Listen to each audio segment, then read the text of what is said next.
اس امت محمدیہ صلی اللہ علیہ وسلم کی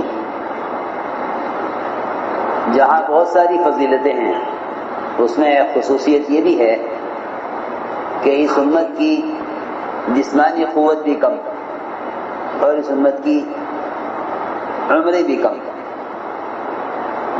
پچھلی امت کی عمریں زیادہ ہوتی ہیں، اس امت کی عمر بھی کم اور جسمانی قوت بھی پچھلی قوموں سے بہت کم ہے. حضور اکرم صلی اللہ علیہ وسلم کو اس کا فکر تھا کہ میری امت کی عمریں پچھلی امتوں کے مقابلے میں کم ہیں. 60-70 کے درمیان میری امت کی عمریں بتا دی گئی مجھے. اب میری امت اعمال میں دوسری امتوں سے آگے کیسے بڑھے گی؟ وہ 500-500 سال، 400-400 سال، 300-300 سال عمل کریں اور میرا امتی 60-70 سال کے درمیان کی عمر تک عمل کرے، تو میری امت اعمال میں آگے کیسے بڑھے گی؟ تو اللہ رب العزت نے ایسے اعمال اس امت کو عطا فرما دیے کہ یہ اپنے کم وقت میں زیادہ عمل کا اجر کما سکتے ہیں. اس لیے جو فضائل اور اجور اس امت کو دیے گئے ہیں اعمال کے، وہ پچھلی امتوں کو نہیں دیے گئے. لیکن امت نے اس کم عمری میں اتنے مواقع ملنے کے باوجود ناقدری اور ناشکری کی وجہ سے اپنے اعمال کو ضائع کر دیا. عمل ضائع ہوتا ہے دو چیزوں کی کمی سے، ایک احتساب کی کمی، دوسری علم کی کمی. علم اور احتساب، جس عمل میں دو چیزیں نہ ہوں وہ عمل بدعت بن جاتا ہے. احتساب نہ ہو تو عمل عادت بن جائے گا، اور علم نہ ہو تو عمل بدعت بن جائے گا. ساری جتنی بدعات ہیں وہ صرف اس لیے ہیں کہ اس عمل کی تو خبر ہے لیکن اس عمل سے متعلق علم کی خبر نہیں ہے کہ یہ عمل کیوں ہے. بہت سے ایسے مواقع ہیں کہ جس کو مسلمانوں نے بدعت بنا لیا ہے، حالانکہ وہ اعمال بڑی اونچی سنتیں ہیں. جس میں سے ایک صوم عاشورہ ہے، عاشورہ کا روزہ. پہلے یہ فرض تھا، پھر رمضان کے روزے پر آنے پر یہ روزہ مستحب ہو گیا، ورنہ پہلے فرض تھا. رات کا قیام تہجد بھی پہلے فرض تھی، پھر 1 سال کے بعد اس کو نفل کر دیا گیا. اسی طرح صوم عاشورہ پہلے فرض تھا. یہود یہ روزہ رکھتے تھے کیونکہ، اور یہ روزہ فرعون سے نجات کے شکرانے میں رکھا جاتا تھا. آپ نے دیکھا کہ یہود روزہ رکھتے ہیں. کیوں رکھتے ہیں؟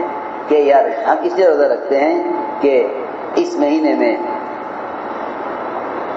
اس دن ہمیں نجات ملی تھی فرعون سے، اس لیے بنی اسرائیل روزہ رکھتے تھے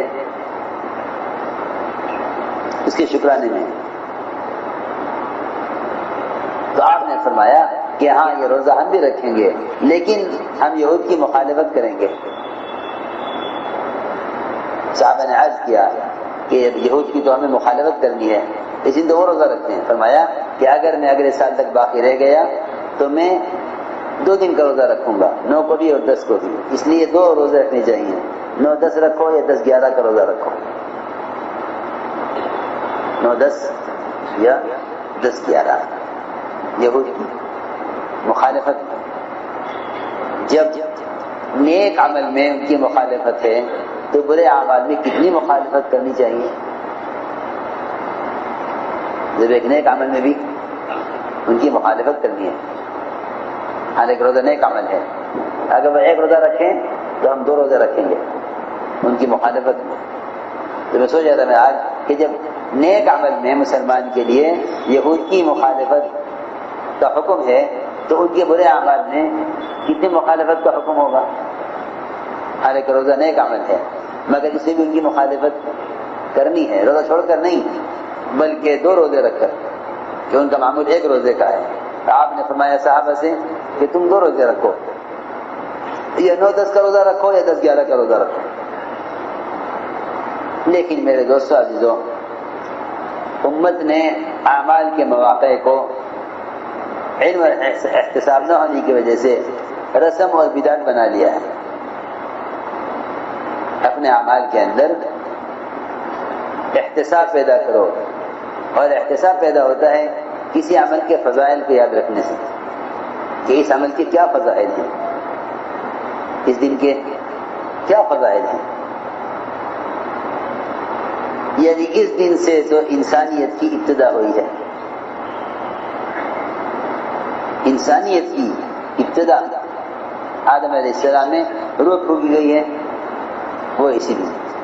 سب سے پہلا کام یہ ہوا کہ آدم علیہ السلام کے پتلے میں روح ڈالی گئی، اور ابراہیم علیہ السلام کی پیدائش بھی اسی دن ہوئی، اور موسیٰ علیہ السلام کو ان کی قوم کا نجات فرعون سے اسی دن ملی، اور یوسف علیہ السلام جیل سے اسی دن نکالے گئے، اور ادریس علیہ السلام کو ورفعناہ مکان علیہ، رفعناہ مکان علیہ یعنی ادریس علیہ السلام کو اونچے مقام پر پہنچایا، یعنی جنت میں. سورج کی تپش کو کم کرایا تھا دعا کرا کے کہ فرشتہ جو سورج پر مسلط متعین ہے وہ اس کی گرمی کو کیسے برداشت کرتا ہوگا جب اتنی دور رہنے والے انسان اس کی گرمی سے پریشان ہیں. اللہ سے دعا کی کہ اللہ اس فرشتہ جو تو نے سورج پر متعین کیا ہوا ہے اس سے گرمی کو کم کر دو. اس دن فرشتہ نے محسوس کیا کہ آج مجھے سورج کی گرمی تپش کم محسوس ہو رہی ہے. اللہ سے پوچھا، اللہ نے فرمایا کہ ہاں ہمارا ایک بندہ ہے جسے تیرے لیے یہ دعا کی، ہم نے اس کی دعا پر تیرے لیے سورج کی گرمی کو کم کر دیا. کون بندہ ہے وہ؟ کہ وہ ادریس ہے. کہ اللہ جب اس نے میرے لیے یہ کیا ہے تو کیا میں اس کی ملاقات نہ کروں؟ کہ ہاں ضرور مل گیا ہو. آئے تو ادریس علیہ السلام کہ بھئی بات یہ ہے کہ میرے لیے کام کر دو. کہ کیا؟ کہ سیر کرا دو ذرا جنت دوزخ. کچھ لے گئے کہ پہلے جنت دیکھیں گے؟ نہیں، پہلے جہنم دکھلاؤ، پہلے جہنم دکھلاؤ. کیسے لوگ پہلے جہنم دیکھ، پہلے جہنم دیکھی، کوئی سرات دیکھا، پھر جنت میں گئے. جنت میں ساری جنتیں دیکھی، میری کون سی ہے گئی آپ کی جنت؟ اس میں داخل ہوئے. میں کہتا تم جاؤ، اب تم جاؤ، چھٹی تمہاری، ہم تو یہاں رہیں گے. کہ نہیں، یہاں آپ کیسے رہیں گے؟ یہ کیسے نہیں رہیں گے؟ اللہ نے فرمایا ہے جو جنت میں داخل ہو جائے گا وہاں سے کبھی نکالا نہیں جائے گا. فرشتے نے کہا اللہ نے یہ بھی تو کہا ہے وَإِن مِّنكُمْ إِلَّا وَارِدُهَا كَانَ عَلَىٰ رَبِّكَ حَتْمًا مَقْضِيًّا، یہ بھی تو کہا اللہ نے. تو ادریس نے کہا اسی لیے تو پہلے جہنم ہو کر آیا ہوں، وہاں اس لیے گزر کے آیا ہوں. ہم تم یہاں سے جائیں گے نہیں. اللہ نے فرمایا چھوڑ دو میرے بندے کو. وَرَفَعْنَاهُ مَكَانًا عَلِيًّا، ادریس علیہ السلام اسی دن جنت میں داخل کیے گئے، اور نوح علیہ السلام کی کشتی جودی پہاڑ پر اسی دن آ کر رکی. یونس علیہ السلام مچھلی کے پیٹ سے اسی دن باہر نکلے گئے، اور موسیٰ علیہ السلام پر توریت اسی دن نازل کی گئی. ابراہیم علیہ السلام کو آگ میں اسی دن ڈالا گیا، اور آدم علیہ السلام کی توبہ بھی اسی دن قبول ہوئی. اتنا کچھ اس مہینے میں کرنے کا ہے کہ رمضان کے بعد سب سے افضل مہینہ وہ محرم کا ہے، کیونکہ اللہ کا مہینہ ہے. شہر اللہ، اس مہینے کے ساتھ اللہ کی نسبت ہے. شہر اللہ محرم بہت بہت نیکی کمانے کا مہینہ ہے، مگر جہالت نے اور بدعتوں نے اور پچھلے کو دیکھ کر عمل کرنے والوں کے عمل نے بجائے انفاق کے اسراف پر ڈال دیا، اور بجائے اتباع سنت کے بدعتوں پر ڈال دیا. یعقوب علیہ السلام کی بینائی بھی اسی دن واپس ہوئی. یعقوب علیہ السلام کی بینائی چلی گئی تھی، یوسف علیہ السلام کا کنویں سے بھی نکالا جانا اسی دن ہوا، اور ایوب علیہ السلام کو شفا بھی اسی دن ہوئی، داؤد علیہ السلام کی توبہ بھی اسی دن قبول ہوئی، اور سلیمان علیہ السلام کو سلطنت دی کیا جو کچھ لینا ہے مہینے میں لے لو، جو کچھ لینا ہے اس مہینے میں لے لو، اس دن لے لو۔ قیامت کے دن کا قائم ہونا بھی یہ اسی مہینے میں ہے، قیامت اسی مہینے میں قائم ہوگی۔ حضرت عمر کی شہادت بھی اسی مہینے میں ہوئی ہے، اسی دن ہوئی ہے۔ بہرحال بہت سی چیزیں ہیں جو اس مہینے میں خاص طور پر پیش آئی ہیں، تو اہتمام کریں ساتھی روزہ رکھنے کا۔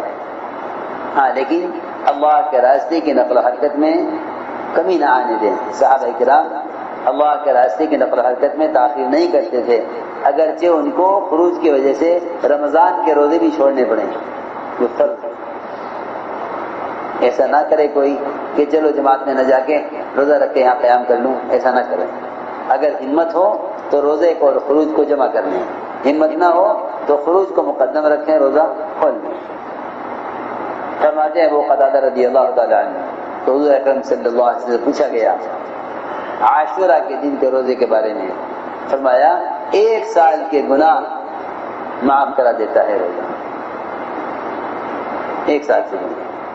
ایک روایت ابن عباس فرماتے ہیں رضی اللہ عنہما کہ فرمایا حضور اکرم صلی اللہ علیہ وسلم نے، بلکہ حضور اکرم صلی اللہ علیہ وسلم نے روزہ رکھا عاشورہ کے دن کا، بلکہ حکم فرمایا اس دن کے روزے کا۔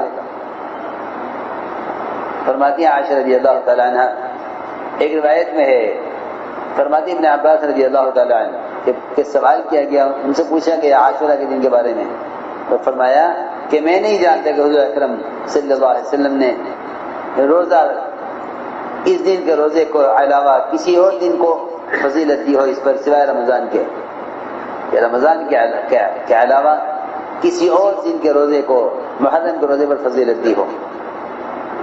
ایک روایت میں ہے کہ فرمایا حضور اکرم صلی اللہ علیہ وسلم نے کہ کوئی دن روزہ رکھنے میں عاشورہ سے افضل نہیں ہے سوائے رمضان کے مہینے کے۔ سب سے افضل روزہ رمضان کا مہینہ یا عاشورہ